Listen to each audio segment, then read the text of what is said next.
SWIFT se traduit en français par Société mondiale de télécommunications financières interbancaires. Il s'agit du principal réseau de paiement international au monde. Les banques qui y sont connectées et ont établi des relations avec d'autres banques peuvent utiliser SWIFT pour effectuer des paiements. Sa sécurité mondialement reconnue permet aux banques de procéder à de grands volumes de transactions à grande vitesse.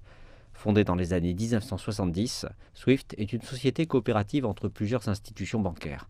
Basée en Belgique, SWIFT a réalisé 36 millions d'euros de profit en 2020. Quelles seront les conséquences? The West has been rolling out sanctions against Russia over the Ukraine crisis.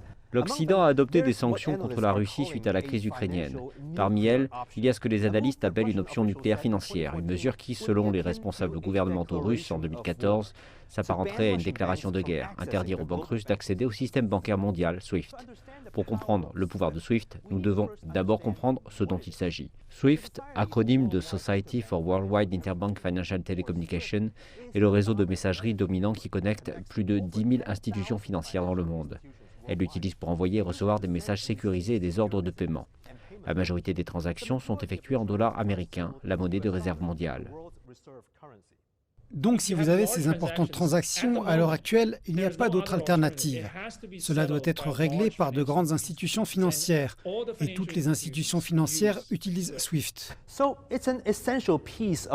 Donc il s'agit d'une pièce essentielle de l'infrastructure financière mondiale sur laquelle les entreprises, grandes et petites, reposent pour les échanges. Elles incluent certaines des plus grandes entreprises de Russie, dont des exportateurs majeurs d'énergie. Pour l'entreprise Gazprom ou d'autres sociétés devant obtenir de l'argent, elles doivent utiliser le système SWIFT. Maintenant, vous voyez pourquoi on le qualifie d'option nucléaire. Elle pourrait frapper la Russie là où cela fait le plus mal. Ces activités d'exportation d'énergie sont au cœur de l'économie russe. En retirant la Russie de SWIFT, cela rendra très difficile pour les institutions financières d'aider les exportateurs domestiques d'énergie et pour de nombreuses autres entreprises russes d'envoyer de l'argent dans ou hors du pays. Selon le centre Kanergy de Moscou, cela pourrait avoir un impact considérable sur le PIB de la Russie, qui pourrait être réduit de 5%. Les conséquences pourraient être énormes. Alors est-ce que SWIFT a déjà débranché un pays tout entier? Oui, l'Iran. Ces banques ont été touchées en 2012, lorsque le pays a été sanctionné en raison de son programme nucléaire. Ils perdent beaucoup de leur activité commerciale. Ils ont tenté de nombreuses autres manières de réaliser leurs transactions, sans utiliser le système SWIFT. Mais la clé, c'est le volume. Je veux dire, SWIFT est si important qu'il est quasiment impossible pour un large exportateur de pétrole de contourner SWIFT et de réaliser la quantité de transactions qu'ils effectuent d'ordinaire.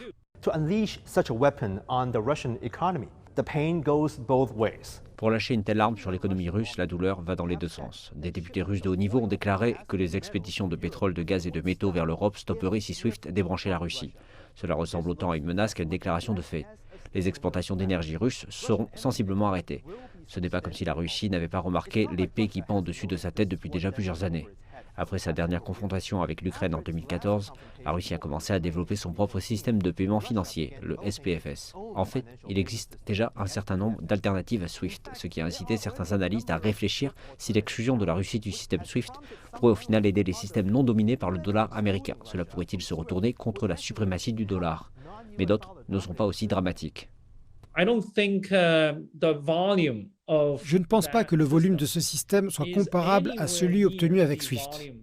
En conclusion, aucun autre système existant ne peut se comparer à l'importance de SWIFT. Et si l'Occident exclut la Russie de son système clé, alors toutes les parties en souffriront.